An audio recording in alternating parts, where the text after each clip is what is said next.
Help you folks? Name's Randolph. I'm the manager. We're looking for Rose. Works as a waitress down at the diner. Rose, sure. Nice girl. Who wants to know? I'm Alan Wake. The writer, huh? I heard on the radio you were visiting. Well, I'll show you her trailer. That Rose, she's a nice girl. Always pays her rent on time. As I was saying, Al, I found all sorts of weird stuff from the local newspaper archives. This place is crazy. Disappearances, mysterious deaths, urban legends come true, and get this, most of this stuff takes place around Cauldron Lake. Well, you ain't wrong, mister. The Indians thought the lake was a doorway to the underworld. I'm the God-fearing type myself. I don't hold with that sort of thing. Yeah, okay. Anyway, there was an island there owned by a guy called Thomas Zane. Now, some of the articles I found about him make him out to be a famous writer, but I ran a bunch of searches, couldn't find a single thing he wrote. Zane was heavily into diving, so much so that the place came to be called Diver's Isle. But the volcano under the lake erupted in 1970, and Zane went down with the island. Just follow me. It's not far.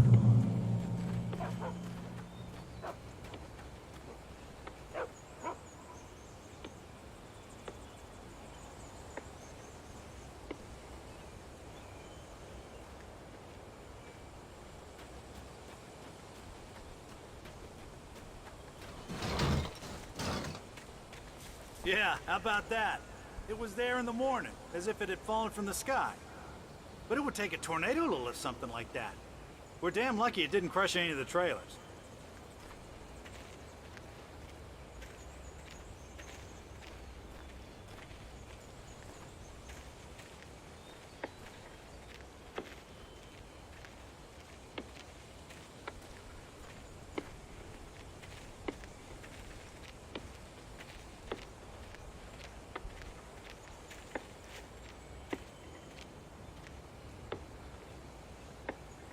It gets better. A local girl, Barbara Jagger, drowned in Cauldron Lake just a week earlier. They were lovers. Sure, Jagger's a local spook store. The Scratching Hag. Comes for you in the dark. Childish stuff like that. Anyway, Al, I'm just getting to the best part. All of the articles about this stuff were written by Cynthia Weaver. I asked around, and she's that crazy bag lady you met.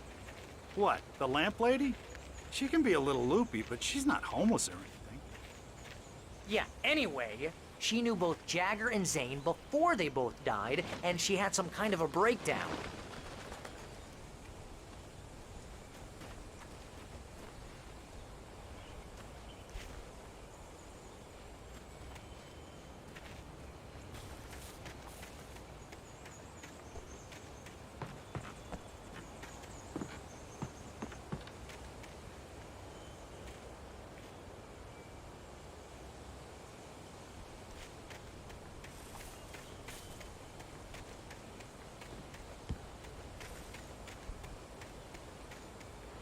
Well, mister, this here's Rose's trailer.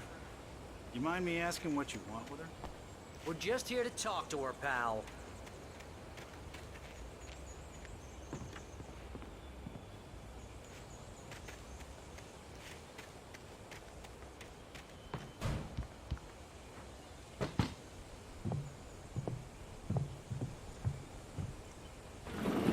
Welcome to...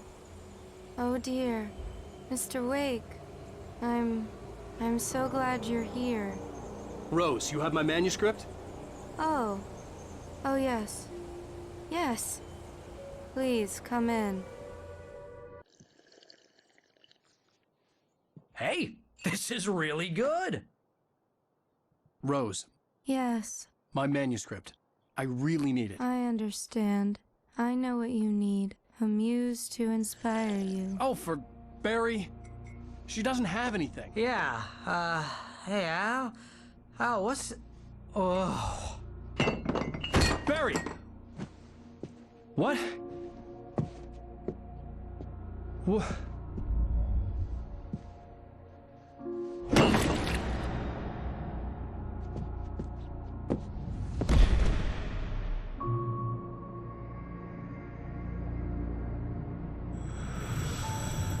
It's coming for you, hiding in my barber's skin.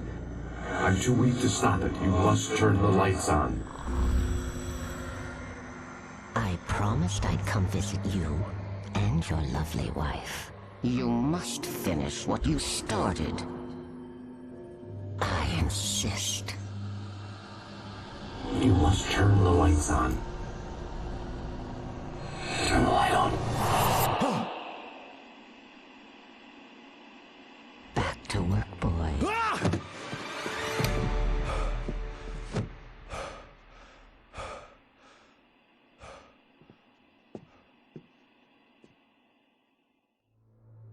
I felt nauseous, hungover.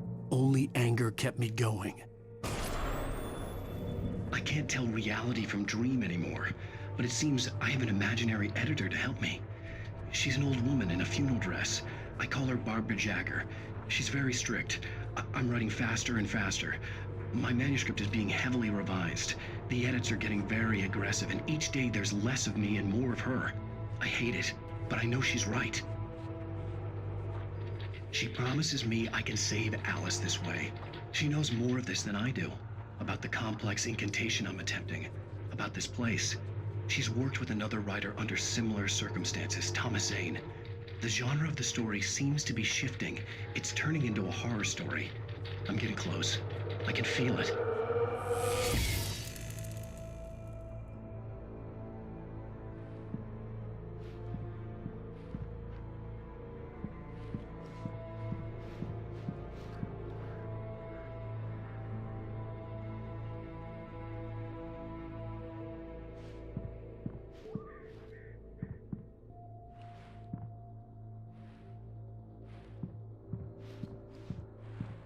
Rose took a day from me. I had less than 12 hours left to meet the kidnapper. All I could do was get Barry into the car, work something out once I got on the road. Barry was out of it. He was way too heavy to carry. You're right. I deserve more money. I'm so handsome. Welcome to the Oh Dear Diner. What can I get you today? Coffee? I couldn't work up much hate for Rose. Something had used her to get to me and left its mark. First refill is free. Milk and sugar on the counter there. Would you like to hear today's specials? Thank you. A nice day. Come back soon.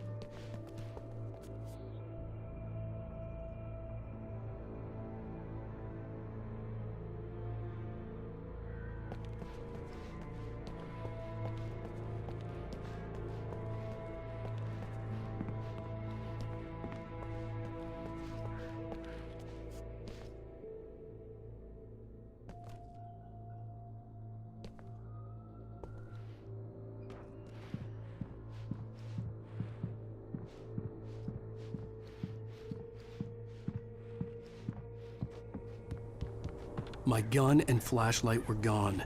I'd have to find a way to get Barry into the car as quickly as possible. There was no time to waste.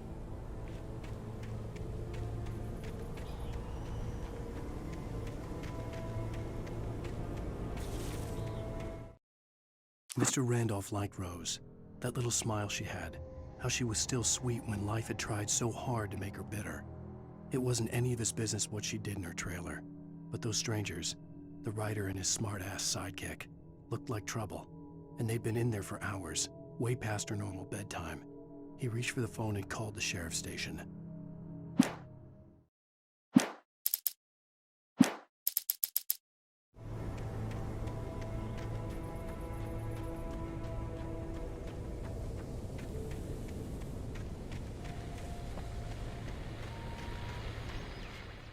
How can I be sure that you will walk away? Why do love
Oh, you're gonna get it now. God knows what you've done to that poor girl. This is Agent Nightingale, FBI! Get him up, Hemingway! You're under arrest! You move a muscle, I'll unload right in your goddamn face! Stay right where you are, Spillane!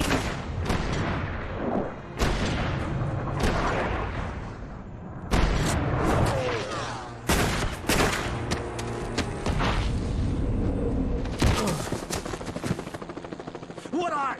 I'm standing right here, you goddamn maniac!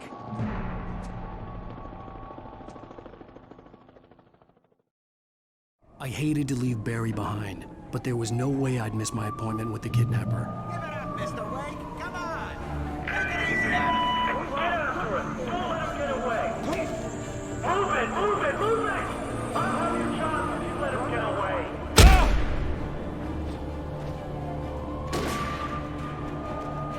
Hold it right there! He was right there!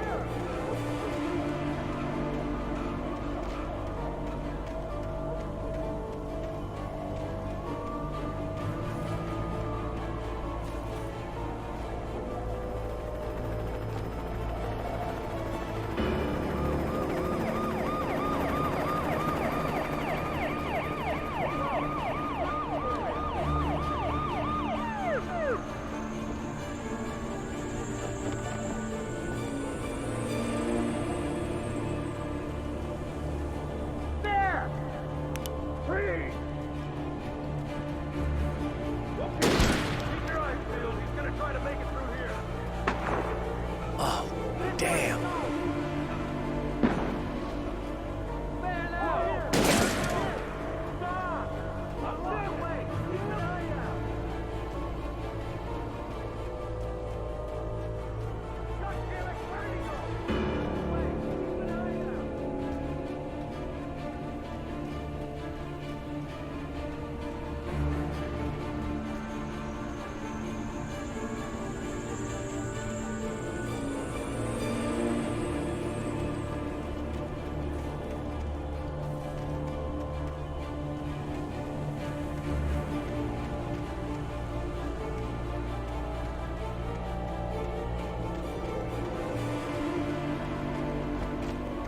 He's gone! Come on, guys! We need to head him off!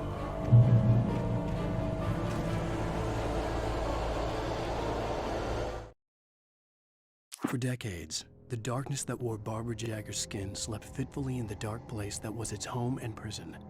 It was hungry and in pain. It dreamed of its nights of glory when the poet's writing had called it from the depths and given it a brief, terrible taste of power and freedom. The rock stars had stirred it from the deep sleep the poet had sunk it back to in the end. When it sensed the writer on the ferry, it opened its eyes.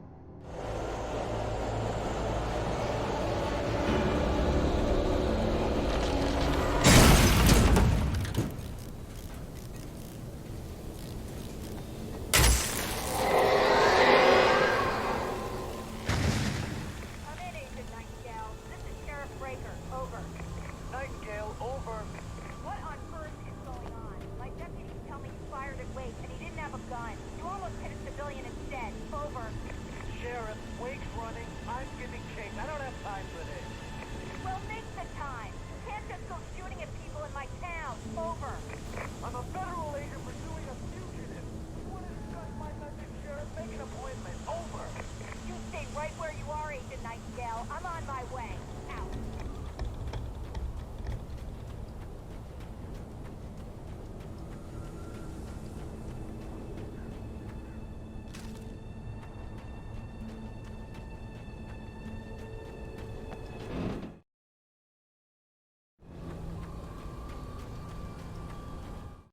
Rose didn't know how the strange old lady got in her trailer, and she looked wrong somehow. The woman showed her teeth in an approximation of a smile and traced a finger down Rose's cheek. "Pretty girl," she said. Rose felt as if she was falling asleep, but her knees didn't buckle. The crone spoke in a whisper, her words ice cold and dark in Rose's ear.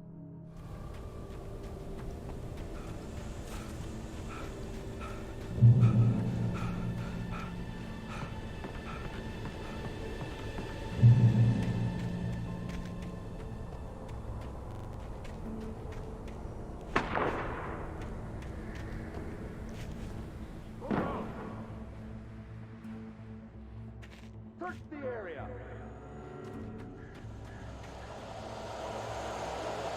Stay sharp. This way. Over here.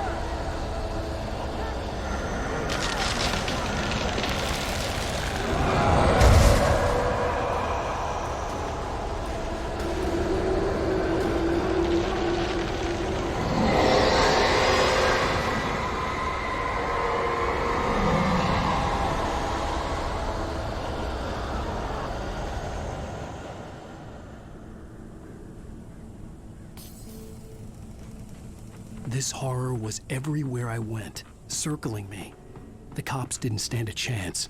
They were after a writer, not a monster.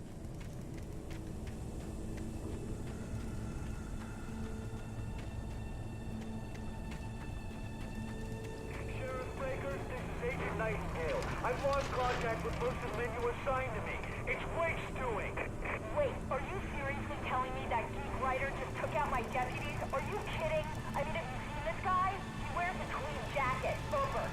He's the guy we're chasing. If it's not him, who then? Bigfoot? Over. I don't know yet, but I'm not in the habit of jumping to conclusions. That tends to come back and bite you in the ass. Out.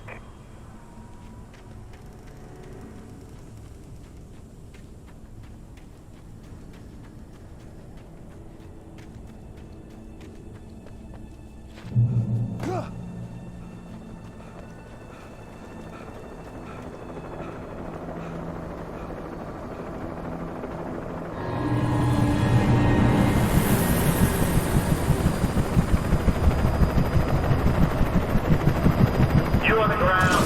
Hold it right there. There's nowhere to run. Freeze!